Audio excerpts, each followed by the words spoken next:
Selamat datang di channel kami. Semoga bermanfaat. Hayakumullah wa barakallahu fikum. Assalamualaikum warahmatullahi wabarakatuh.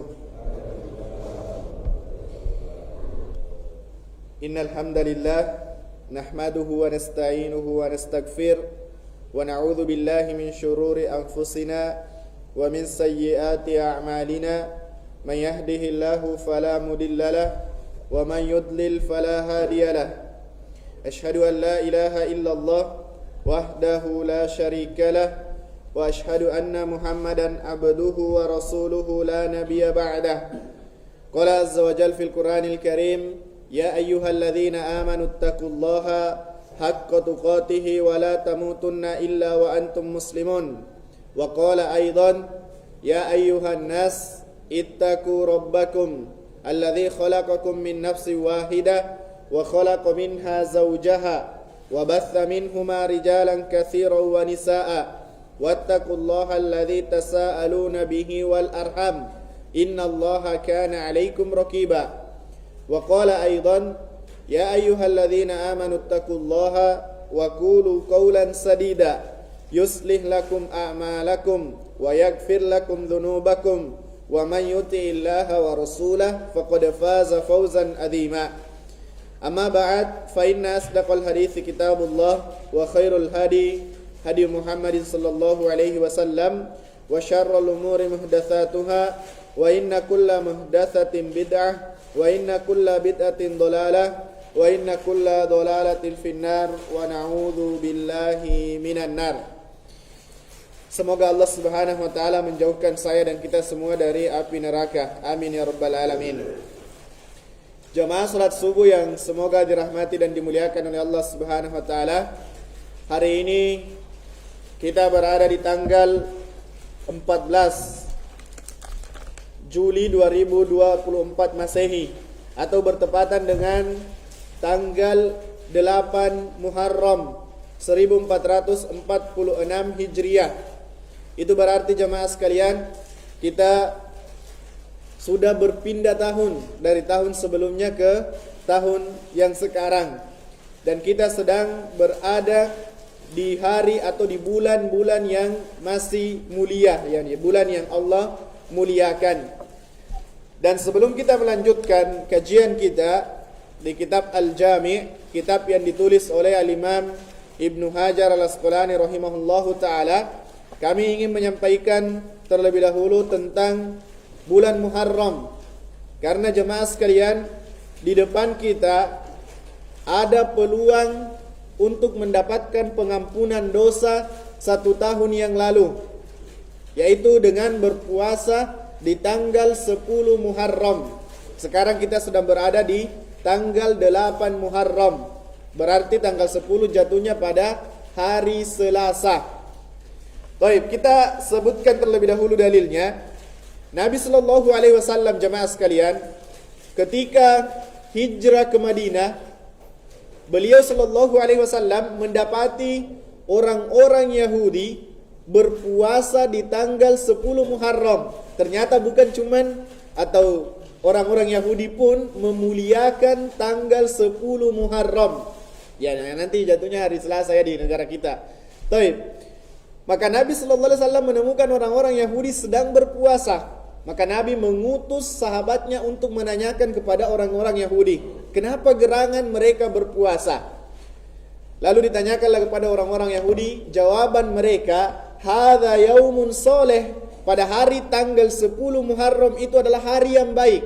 Kenapa? Yauma najjallahu Musa min Fir'aun wa aghraqa Fir'aun. Hari di 10 Muharram itu adalah hari diselamatkannya Nabi Musa alaihissalam dari kejaran Fir'aun. Jadi ditenggelamkannya Fir'aun di Laut Merah. Itu jemaah sekalian, terjadinya di tanggal 10 Muharram, 2 hari lagi ke depan, atau hari Selasa ya. Taib, apa kata Nabi sallallahu alaihi wasallam?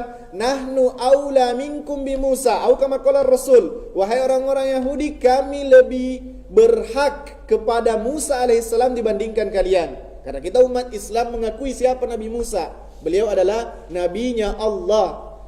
nabi yang ditemani berbicara langsung oleh Allah Subhanahu wa taala. Kalau ada di antara kita muslim mengatakan Musa bukan nabi, Musa alaihissalam bukan nabi, maka bisa dihukumi keluar dari agama Islam. Maka salah satu di antara rukun iman adalah mengimani atau beriman kepada para nabi dan rasul. Ya, taib jemaah sekalian. Maka kata Nabi sallallahu alaihi wasallam, "Nahnu aula minkum bi Musa." Kami jauh lebih berhak dibandingkan kalian terhadap Musa alaihissalam. Maka Nabi pun berpuasa di tanggal 10 Muharram dan memerintahkan kepada para sahabatnya untuk ikut juga berpuasa di 10 Muharram. Taib jemaah sekalian, bahkan sebelum disyariatkannya puasa Ramadan, yang wajib puasa dalam syariat agama Islam adalah puasa 10 Muharram. Namun setelah turun perintah puasa Ramadan, maka puasa Muharram menjadi 10 Muharram menjadi sunnah muakkadah. Baik, jemaah sekalian, lalu kemudian Nabi sallallahu alaihi wasallam di riwayat yang lain beliau mengatakan, la in baqaitul qabil la asumanna tasi'. Kalau seandainya tahun depan saya masih hidup, saya juga akan berpuasa di tanggal 9 Muharram, satu hari sebelum Asyura tadi, puasa Asyura tadi. Kemudian Allah Subhanahu wa taala menakdirkan ternyata Nabi meninggal dunia sebelum mendapati tanggal 9 Muharram. Tetapi beliau mengatakan, kalau saya masih hidup tahun depan, saya juga akan berpuasa di tanggal 9. Kalau kita tahun ini tanggal 9-nya jatuh pada hari besok Senin.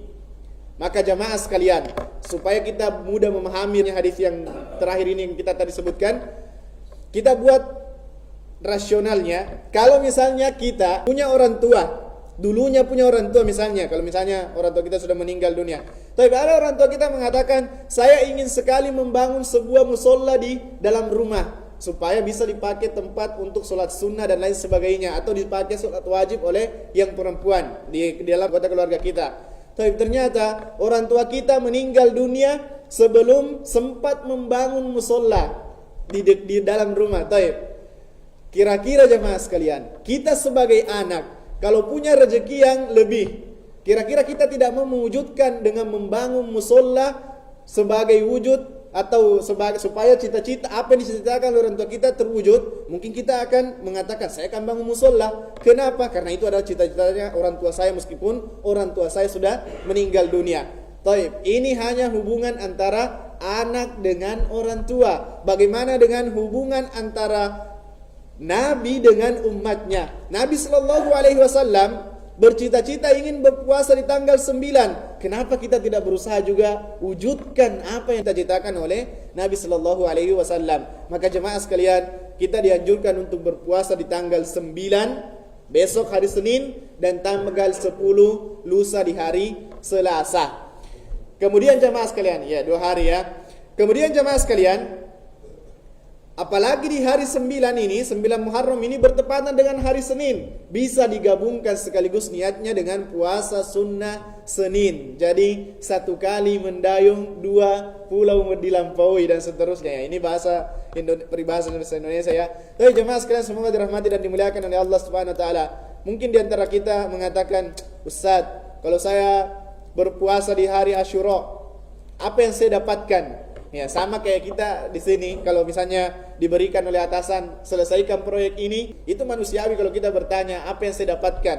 Yang kita dapatkan kalau kita berpuasa di hari Asyura jamaah sekalian, kata Nabi sallallahu alaihi wasallam, ahtasibu 'ala Allah ayyukaffirus sanata allati qablahu atau kamal qala Rasul. Saya berharap kepada Allah puasa hari Asyura menghapuskan dosa 1 tahun yang telah berlalu, dan kita semuanya adalah pendosa yang membutuhkan penghapusan dosa, dan 1 hari dibalas dengan 1 tahun. Sangat disayangkan kalau kita luput darinya. Tapi jemaah sekalian,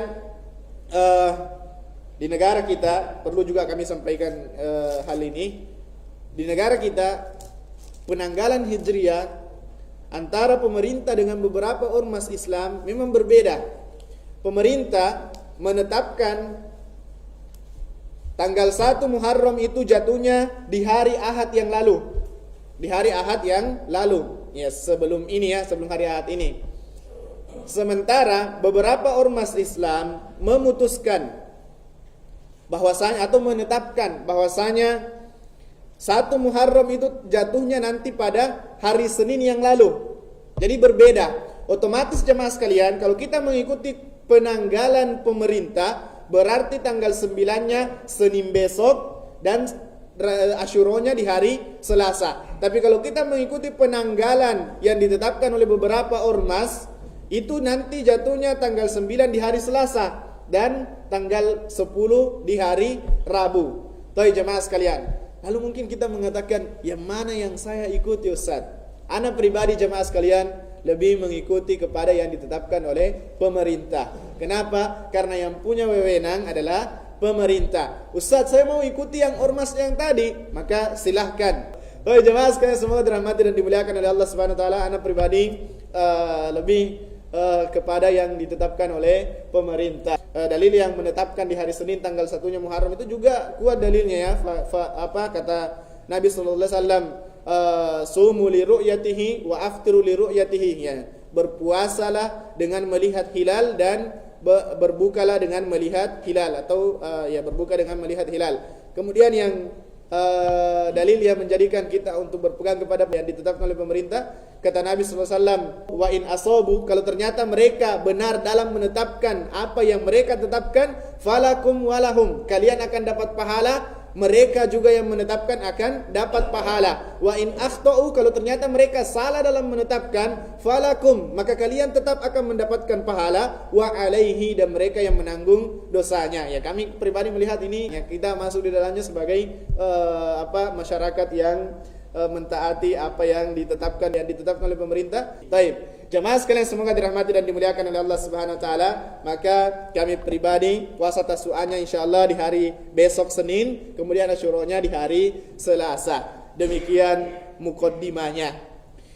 Baik, kita masuk ke hadis yang ke-25 dalam kitab Al-Jami', kitab yang ditulis oleh Imam Ibnu Hajar Al-Asqalani rahimahullahu taala.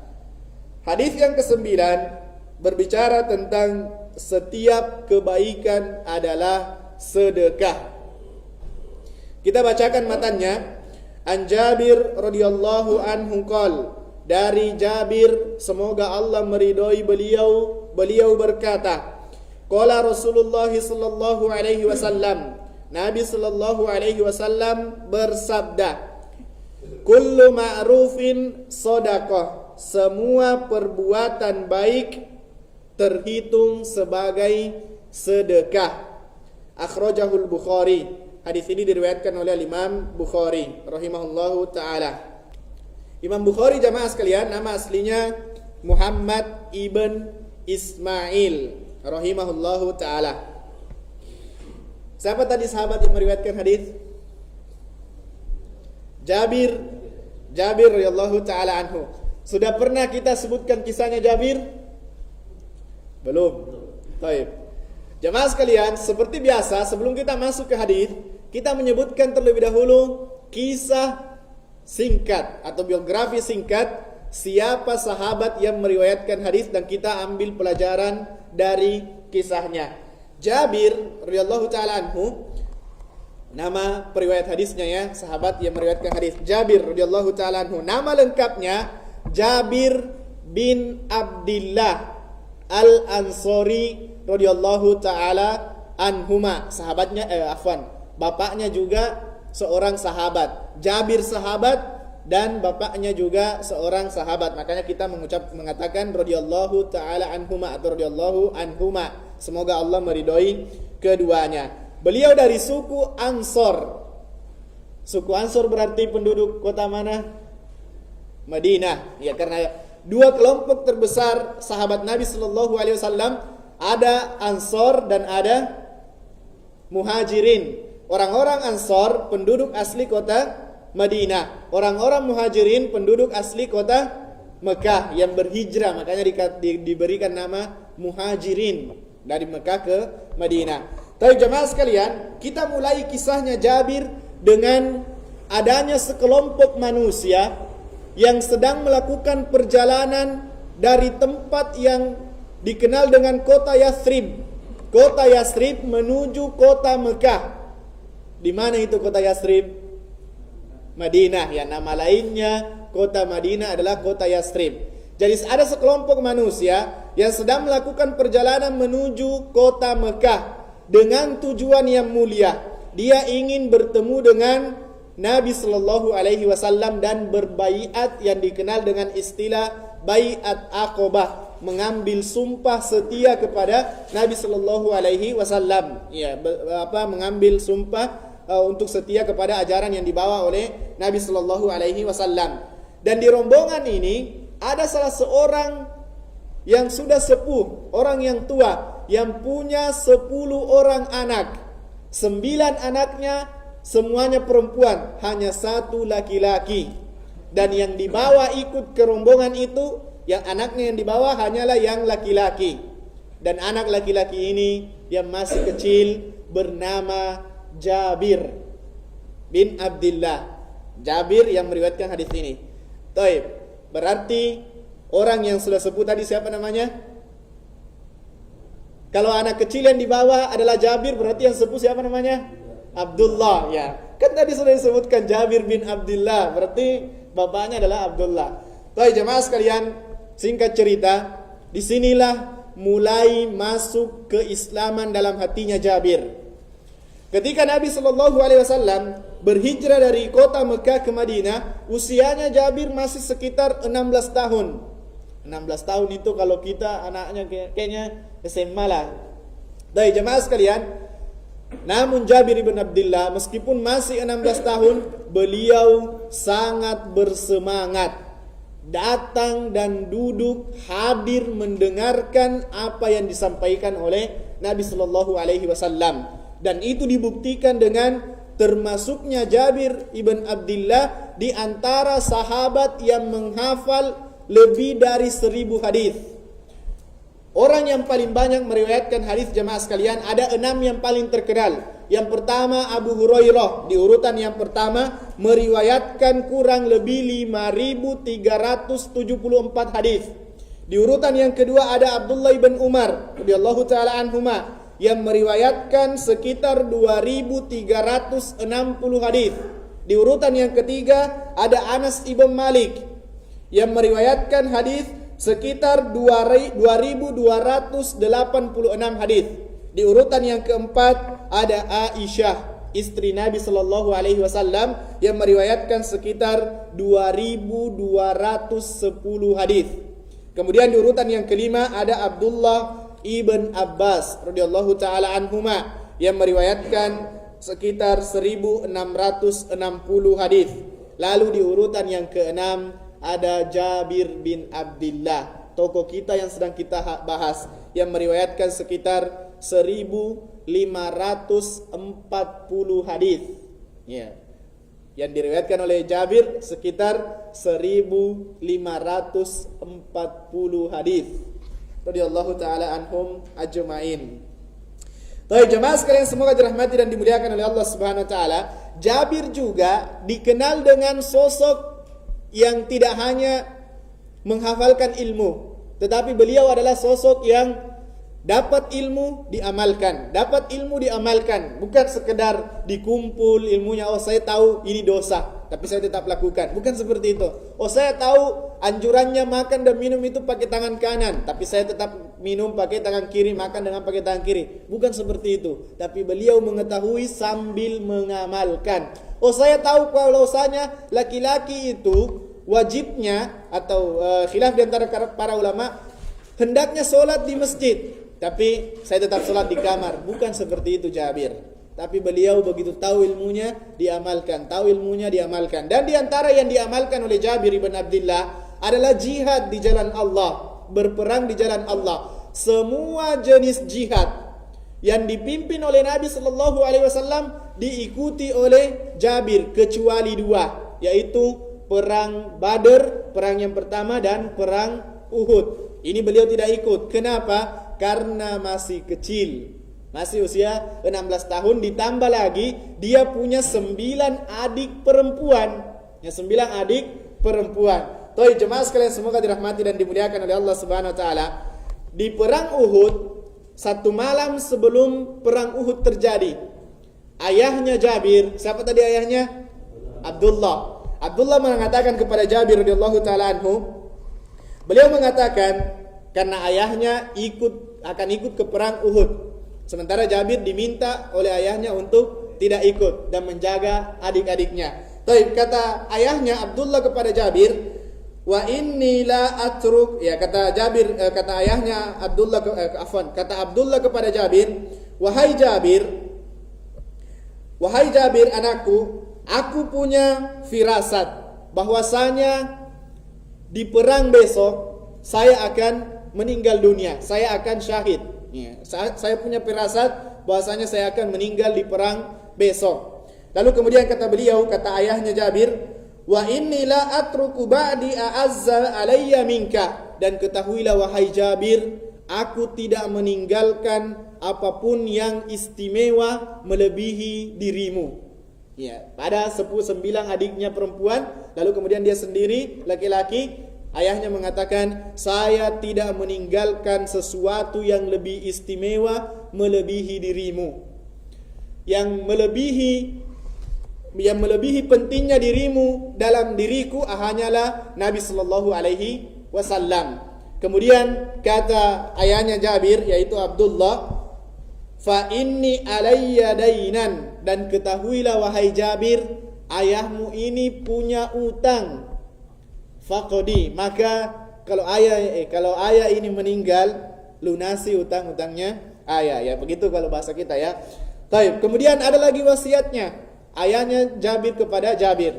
Kata ayahnya Jabir, wastausi bi akhwatika khairan, dan aku wasiatkan kepadamu wahai Jabir, jaga baik-baik adik-adikmu. Berarti ada 2 wasiat dari ayahnya. Pertama, dia punya utang dan diminta kepada Jabir untuk melunasinya. Kedua, diwasiatkan agar menjaga adik-adiknya. Dan ada juga pesan yang senantiasa diingat oleh Jabir. Apa itu? Pesan ayahnya yang mengatakan tidak ada yang lebih istimewa daripada dirimu kecuali siapa tadi?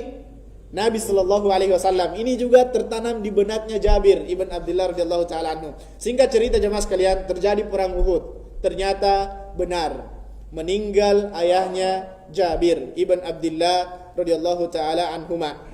Dan jemaah sekalian, pada saat ayahnya Jabir meninggal dunia, Jabir menangisi ayahnya, dan kemudian saudari-saudarinya Jabir melarang Jabir. Tetapi kata Jabir, Rasulullah tidak melarangku untuk menangis. Pelajaran yang bisa kita ambil jemaah sekalian, boleh kita menangis ketika ditinggal oleh anggota keluarga, tetapi satu yang perlu kita garis bawahi, jangan kita mengucapkan hal-hal yang tidak diridhoi oleh Allah.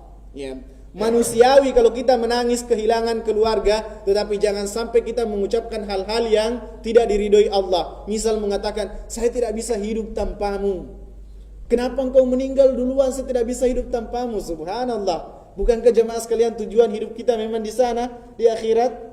Maka tidak apa-apa menangis. Nabi SAW juga ketika meninggal Ibrahim, beliau juga meneteskan air mata. Ibrahim itu salah satu dari putranya Nabi sallallahu alaihi wasallam.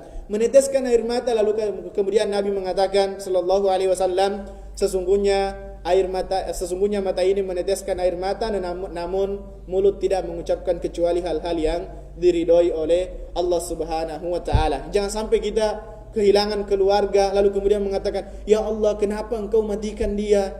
Kenapa bukan saya saja? Ya, itu tidak perlu diucapkan ya. Kita ucapkan innalillahi wa inna ilaihi rajiun. Kita semua ini adalah milik Allah dan kita akan kembali kepada Allah Subhanahu wa taala.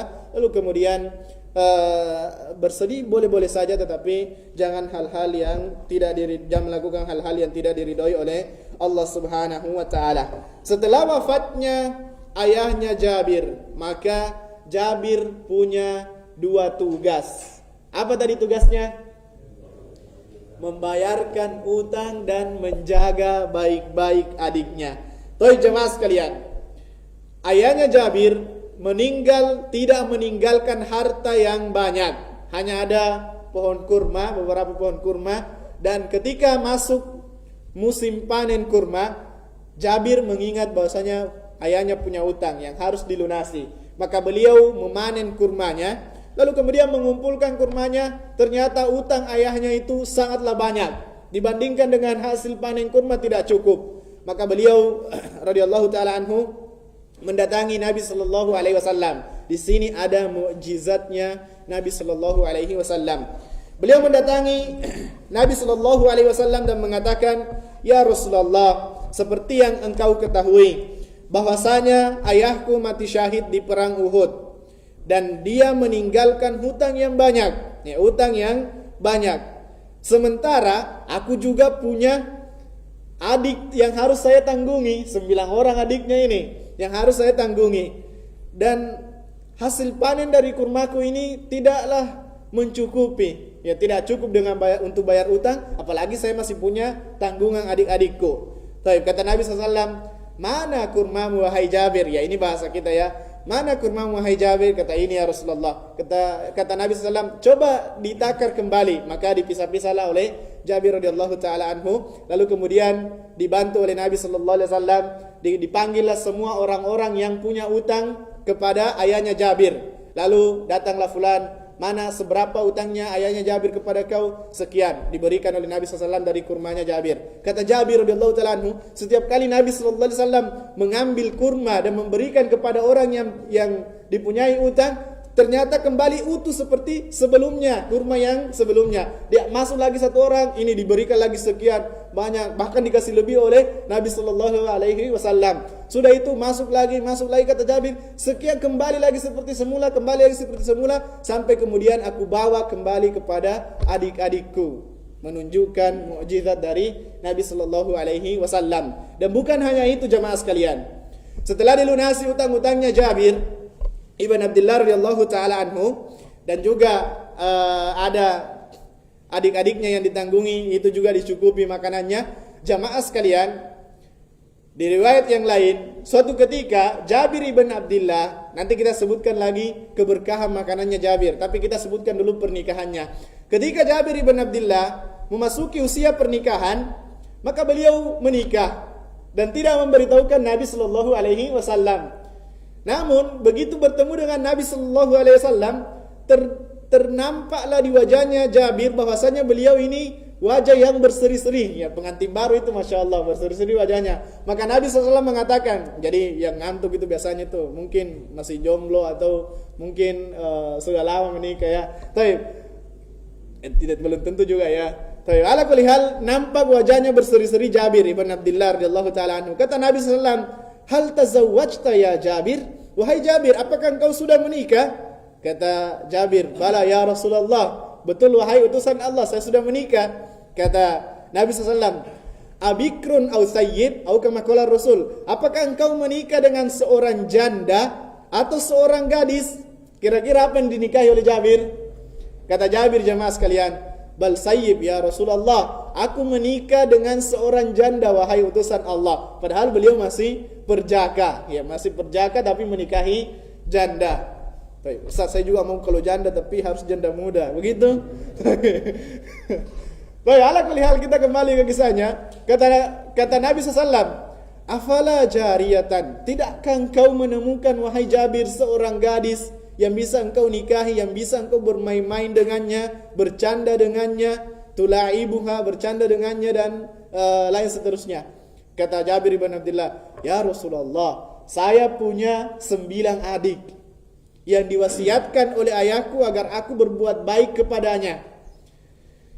Kalau saya menikah dengan seorang gadis yang kemungkinan mungkin seumuran dengan adikku, jadi kalau saya bawa ke rumah, mungkin palingan mereka hanya akan saling bertengkar dan lain sebagainya karena mereka seusia, seumuran. Maka saya menikahi janda ya Rasulullah supaya ini istriku bisa mendidik adik-adikku, memberikan tata cara adabnya dan lain sebagainya. Ini pengorbanan seorang kakak untuk adiknya." Kembali kepada kita jemaah sekalian, kita mungkin baru mau kalau jandanya muda, tetapi Jabir berbeda. Dia melihat apa yang dibutuhkan di dalam keluarganya.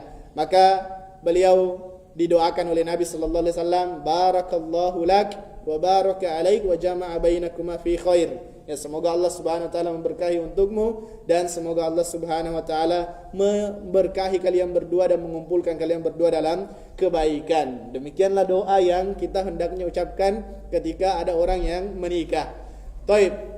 Kemudian jemaah sekalian, di riwayat yang lain, di riwayat Bukhari, menunjukkan keberkahan makanannya Jabir ibn Abdullah melalui Nabi sallallahu alaihi wasallam, dan ini juga mukjizat. Ini kisah penutup dari Jabir ya. Sebenarnya banyak kisahnya Jabir, tetapi ini yang kita tutup karena kita mau masuk ke hadisnya. Tapi jemaah sekalian, Jabir ibn Abdullah di perang Khandaq. Perang Khandaq itu perang parit. Jadi Madinah dikepung oleh musuh-musuhnya. Ya. Lalu kemudian ada salah seorang sahabat yang mengatakan, "Ya Rasulullah, kami dulu di Persia atau di Persia, kalau kami dikepung, maka kami membuat alternatif dengan membangun parit." Siapa sahabat yang memberikan usul ini? Salman Al-Farisi. Salman dari Persia, makanya diberikan nama Salman Al-Farisi. Jangan lagi kita punya anak kita kasih juga nama Salman Al-Farisi padahal lahirnya di Indonesia. Ya, bukan seperti itu. Atau misalnya lahirnya misalnya di Jawa baru kita kemudian kasih Al-Farisi. Al-Farisi ini dinisbatkan kepada Persia. Salman orang Persia, makanya Salman Al-Farisi. Kalau kita Jawa maka Salman, boleh saja Salman, tapi jauh tidak usah Al-Farisi. Salman Al-Jawi, ya orang Jawa. Ya, bukan Salman orang Persia karena lahir di Jawa. Taib. Jemaah sekalian semoga dirahmati dan dimuliakan oleh Allah, maka dibangunlah parit. Dan pada saat itu adalah musim penceklik. Dan parit yang dibangun ini jemaah sekalian dengan alat yang sederhana. Tidak ada eskavator kayak antum di lapangan sini, tidak ada. Tapi yang digunakan hanyalah cangkul, linggis dan yang sebagainya. Alat-alat sederhana berarti membutuhkan waktu berhari-hari. Ada dua buah riwayat. Riwayat yang pertama menyebutkan bahwasanya ada dua orang sahabat yang kelaparan karena memang jemaah sekalian ini berhari-hari dikerja parit ini dan tidak sempat lagi cari makanan lain sebagainya. Begitu ada kurma sedikit dibagi, dimakan seadanya. Maka ada dua orang sahabat yang kelaparan. Dia datang kepada Nabi sallallahu alaihi wasallam mengikat dua batu di perutnya dan mengatakan, "Ya Rasulullah, kami lapar, kami sampai mengikat dua batu di perut kami." Nabi sallallahu alaihi wasallam tidak banyak bicara sebagai pemimpin. Dia cuman mengangkat juga bajunya. Ternyata di bajunya Nabi sallallahu alaihi wasallam terdapat 3 batu. Artinya, saya ini lebih lapar daripada kalian kalau bahasa kita ya. Saya ini lebih lapar dari kalian, tapi saya masih bisa bersabar. Ya, maka jemaah sekalian, melihat kejadian itu, Jabir ibn Abdullah sangat prihatinkan kepada kondisi Nabi sallallahu alaihi wasallam.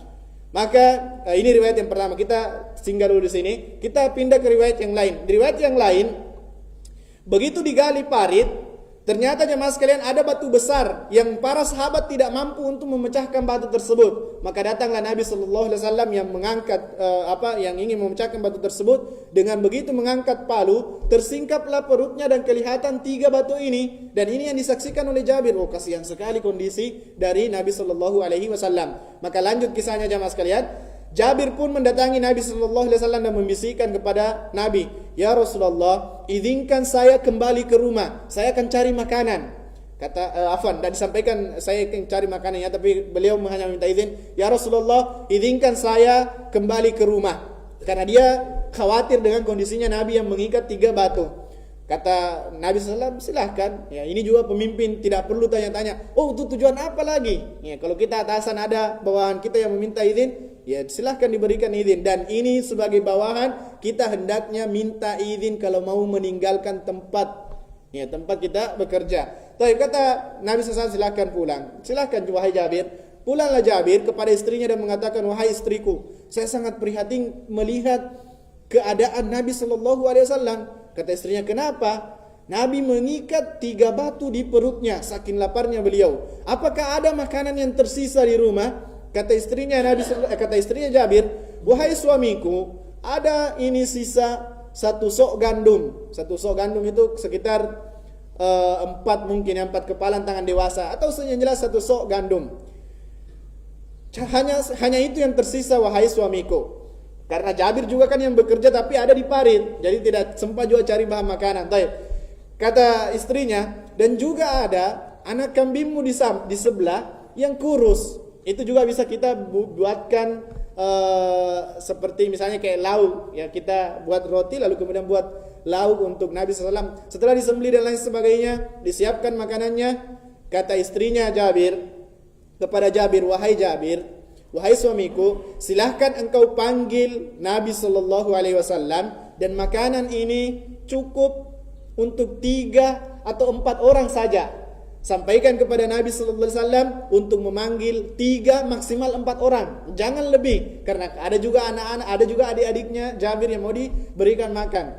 Taib, maka Jabir pun berangkat ke parit atau ke hondak. Lalu kemudian dia mengatakan, wahai utusan Allah, ya Rasulullah, ladayya tu'ayyim. To'amun itu jamaah sekalian, makanan itu dalam bahasa Arab to'amun, tapi kalau diganti dengan bahasa to'ayyin itu berarti makanan yang sedikit ya. Jadi dia mengatakan, wahai utusan Allah, saya punya sedikit makanan, ajak 3 atau 4 orang saja datang ke rumah.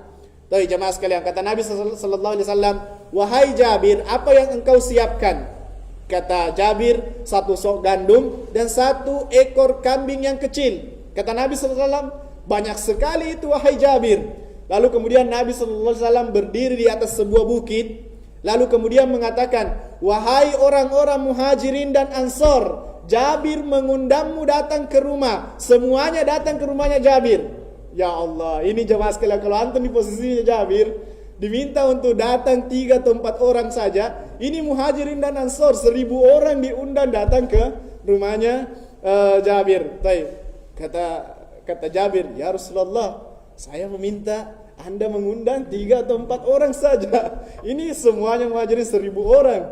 Tuh, bayangkan kalau antum di posisi ini jemaah sekalian, bagaimana kira-kira terkagetnya kita. Tuh, kata Nabi SAW, silakan engkau pulang wahai Jabir, sampaikan ke istrimu jangan menyentuh pancinya, biar nanti setelah saya datang. Akhirnya Jabir pun lari terbirit-birit pulang ke rumahnya. Wahai istriku, kecelakaanlah bagi kita ini. Kenapa wahai suamiku? Nabi mengundang semua muhajirin dan ansor 1000 orang. Wahai suamiku, saya sudah sampaikan kepadamu, undang 3 atau 4 orang saja. Kata Jabir, saya sudah sampaikan, tapi Nabi yang mengundang semuanya. Istrinya cerdas jamaah sekalian. Kata istrinya Jabir, wahai suamiku, Nabi tidak mungkin mempermalukan kita. Ini di antara keistimewaan kalau kita menikahi orang yang lebih dewasa. Tidak langsung panik dan menenangkan suaminya. Baik. Kata istrinya Jabir, ada pesan dari Nabi sallallahu alaihi wasallam? Kata Jabir, ada. Jangan sentuh pancinya sebelum Nabi sallallahu alaihi wasallam datang. Maka beliau pun menunggu Nabi sallallahu alaihi wasallam. Datanglah Nabi sallallahu alaihi wasallam dengan 1000 orang di belakangnya. Semuanya berbaris di depan rumahnya Jabir dan semuanya kelaparan. 3 hari tidak makan. Kemudian juga belum tentu juga ada makanan ke depannya, jadi dia juga akan memakan persiapan untuk beberapa hari ke depannya. Baik, masuklah Nabi sallallahu alaihi wasallam dalam rumahnya Jabir. Lalu kemudian kata Nabi sallallahu alaihi wasallam kepada istrinya Jabir, panggil khobbaza, panggil orang yang tukang roti untuk memasak atau memanggang roti tersebut. Kata istrinya Jabir, ya Rasulullah, 1 sok gandum itu bisa saya sendiri. Kata Nabi, panggil khobbaza. Maka dipanggillah 10 orang untuk kemudian mempersiapkan roti gandum yang kemudian dibuat jadi roti. Lalu kemudian kata Nabi SAW, wahai Jabir, panggil 10 orang 10 masuk ke dalam rumahmu. Maka dipanggillah 10. Nabi SAW buatkan adonan itu, kemudian diberikan kepada khobbaza untuk dipanggang. Kemudian adonan kembali dulu utuh, begitu juga dengan kambingnya kembali utuh. Seterusnya sampai 10 orang ini selesai kenyang semuanya. Ya, 3 hari yang sebelumnya dan beberapa hari ke depan kenyang 10 orang, panggil lagi 10 orang sampai selesai 1000 orang. Lalu kemudian Nabi SAW mengatakan kepada khobbaza, berikan juga kepada wanita-wanita yang ada di Madinah roti-roti ini. Lalu baru kemudian semuanya tercukupi. Ini diantara mukjizat Nabi Sallallahu Alaihi Wasallam. Kemudian jamaah sekalian, Jabir radhiyallahu taala anhu meninggal di tahun 74 Hijriah, yang usianya sekitar 90 tahun. Karena 16 tahun usianya ketika Nabi sallallahu alaihi wasallam hijrah, Berarti itu baru tahun 1 Hijriah. Dan beliau meninggal di tahun 74 Hijriah. Berarti 16 tambah 74. Sekitar 90 tahun usianya Jabir ibn Abdullah radhiyallahu ta'ala anhuma. Baik, kita masuk di hadisnya. Wah, sudah mau juga habis waktu ya. Baik jemaah sekalian, hadisnya mengatakan kullu ma'rufin shadaqah. Semua perbuatan baik adalah sedekah. Jemaah sekalian, perbuatan ma'ruf yang digunakan dalam sabda Nabi sallallahu alaihi wasallam dalam hadis ini adalah lawan dari mungkar. Ma'ruf artinya perbuatan baik atau amar ma'ruf. Ma'ruf artinya perbuatan baik dan mungkar artinya perbuatan buruk. Arti dari ma'ruf adalah kebaikan yang sesuai dengan prinsip ajaran Islam. Sedangkan kata kullu yang artinya semua. Berarti semua perbuatan baik terhitung sebagai sedekah. Terhitung sebagai sedekah. Hadis ini jemaah sekalian menunjukkan bahwasanya sedekah di mata syariat itu bukanlah hanya sekedar memberikan harta.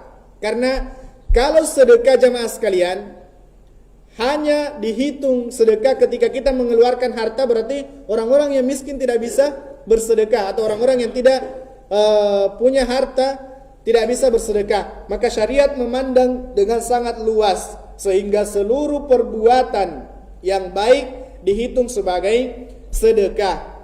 Telah datang pula dalam hadis yang lain, Nabi SAW menjelaskan bahwasanya seluruh kebaikan secara rinci semuanya dihitung sebagai sedekah. Kata Nabi SAW, fakullu tasbihatin sodaqah. Semua lafaz tasbih, ya kita mengucapkan subhanallah, itu terhitung sebagai sedekah.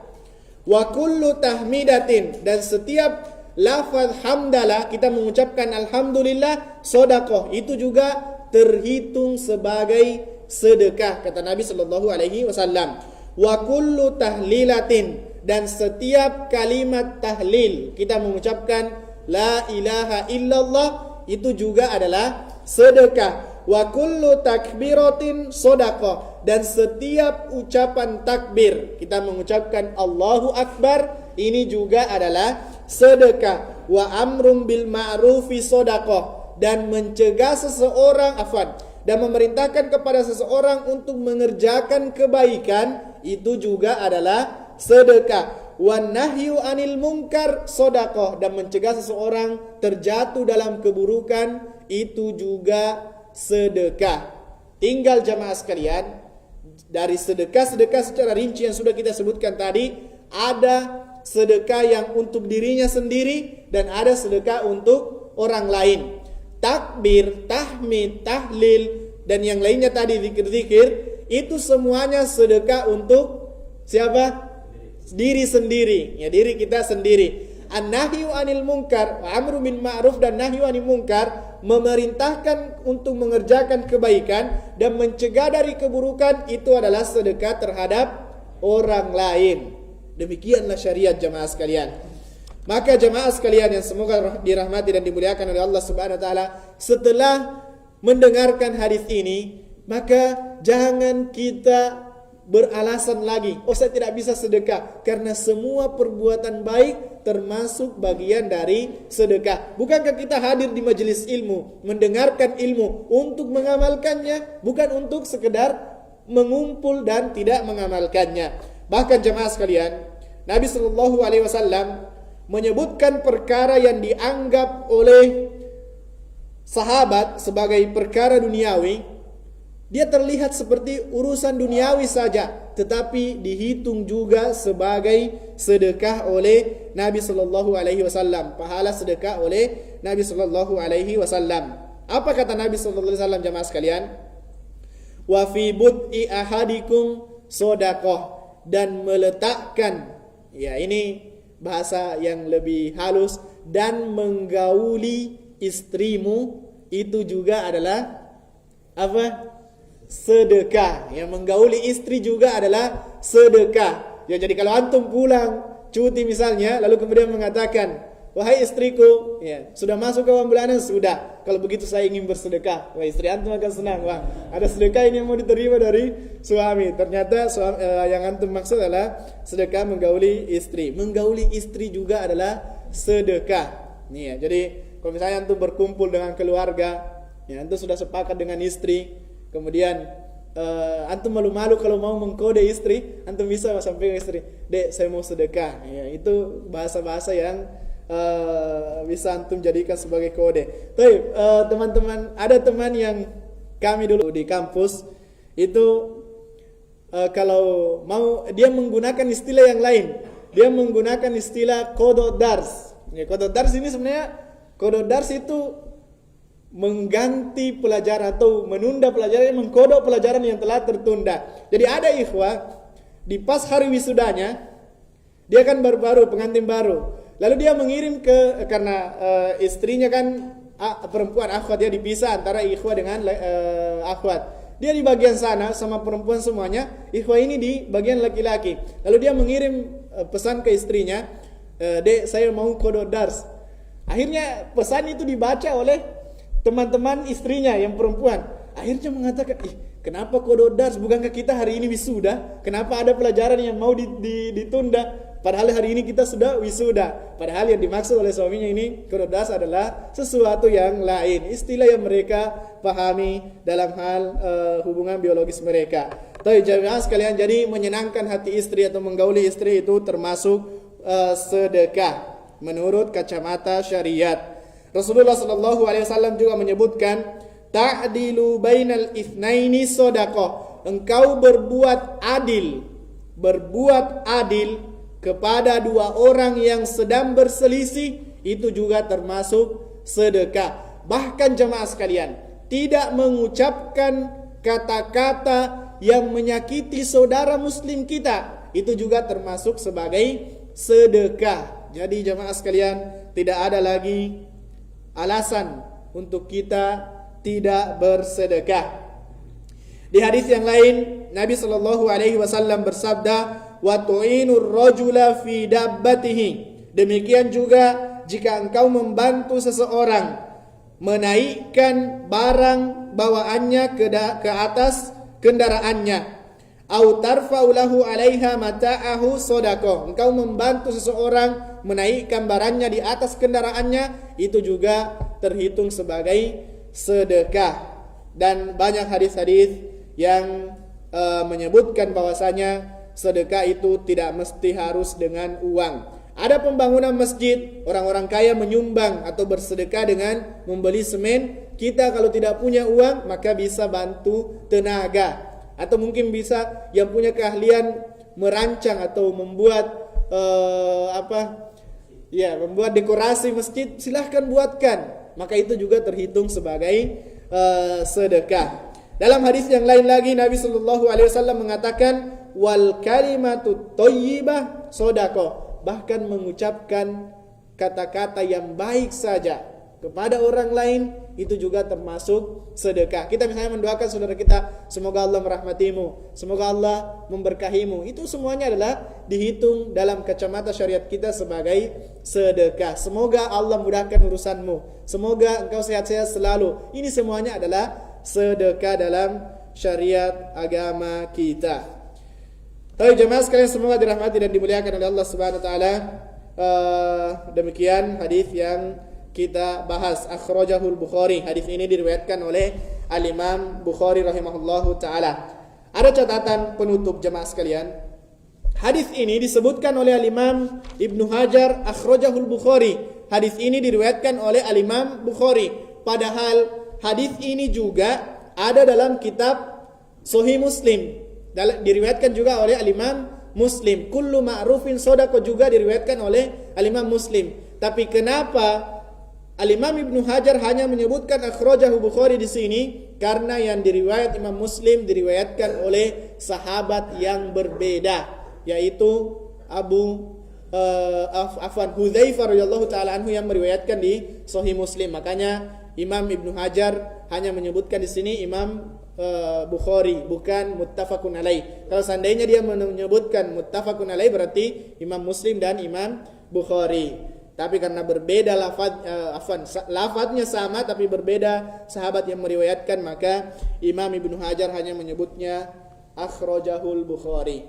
Baik, ini yang bisa kami sampaikan. Jika ada yang benar, semua datangnya dari Allah Subhanahu wa taala. Namun jika ada yang salah, semua tidak terlepas dari kesalahan kami dalam menukil. Allah dan Rasulnya berlepas dari kesalahan tersebut. Dan seperti biasa, jika ada yang ingin bertanya, dipersilahkan. Assalamualaikum warahmatullahi wabarakatuh. Waalaikumsalam warahmatullahi wabarakatuh. Mungkin pertanyaan saya pagi ini dulu adalah untuk kita.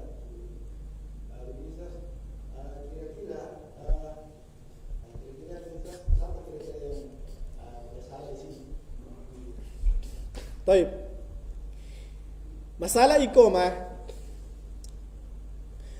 iqamah itu jemaah sekalian, yang paling punya hak untuk iqamah itu adalah imam.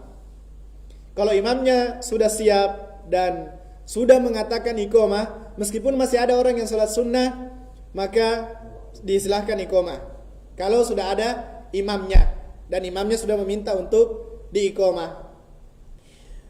Kemudian jemaah sekalian, untuk yang masih sholat, kalau memang masih sempat menyelesaikan sholatnya dan bergabung tidak masbuk dari jamaah, maka silakan diselesaikan sholatnya. Tapi kalau misalnya baru rakaat pertama sholat sunnahnya, kemudian sudah iqamah, otomatis kalau dia selesaikan sholatnya, dia nanti masbuk, maka dia dahulukan sholat wajibnya, sholat berjamaahnya, dia tinggalkan saja sholat sunnahnya. Begitu misalnya dia baru Allahu Akbar, baru misalnya baca Alhamdulillahirrabbilalamin, ternyata sudah iqamah, maka ditinggalkan, langsung saja batalkan, keluar dari sholat sunnahnya dan dahulukan sholat yang wajib.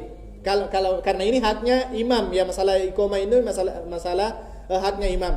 Kemudian jemaah sekalian, kita dipermudah dengan adanya waktu ini, maka bisa diikuti ini. Kita sebagai makmum yang datang terlambat, bukan juga terlambat ya, yang datang belakangan, kalau ternyata dilihat sisa 1 menit, jangan lagi sholat sunnah di situ, karena nanti diiqamah kalau habis waktu. Kalau misalnya tersisa 3 menit masih cukup untuk sholat, maka silahkan. Tapi jamaah sekalian, di sisi yang lain, kita juga sebagai imam itu hendaknya melihat, kalau misalnya memang masih ada dan masih memungkinkan untuk ditunda iqamah meskipun waktunya sudah berakhir, dan kita sebagai imam, biarkan dulu saudara kita menyelesaikan hajatnya. Siapa tahu dia mau berdoa sesuatu yang sangat penting kepada Allah Subhanahu wa taala, maka silakan biarkan terlebih dahulu. Ini sebagai imam, karena imam tapi kalau imamnya saya sudah salat sunnah, silakan iqamah, selesai. Permasalahan selesai, karena yang paling berhak adalah imamnya.